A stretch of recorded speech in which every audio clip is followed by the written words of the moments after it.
Sementara itu pemirsa, terkait penertiban bangunan di jalur MBW 2, nelayan tradisional berharap pemerintah Kota Manado juga memperhatikan nasib mereka.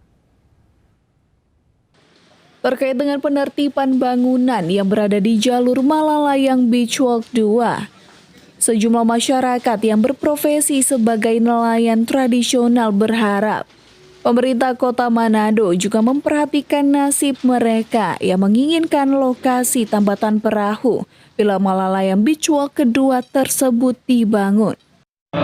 Kami dari para nelayan ini berharap ada pemerintah untuk dapat memperhatikan aspek kehidupan nelayan, karena nelayan ini nelayan tradisional, nelayan kecil. Jadi sebenarnya itu jadi salah satu tanggung jawab juga pemerintah untuk memperhatikan para nelayan kecil ini. Walaupun ini ada penataan, kami sangat menunjang program pemerintah untuk pembangunan penataan pantai Malalayang, tapi para nelayan ini diharapkan untuk memberikan tempat, baik itu pelaksanaan pembangunan maupun sudah selesai. Jadi kami minta ada lokasi tambatan perahu, karena nelayan kerjaan sehari-hari adalah melaut.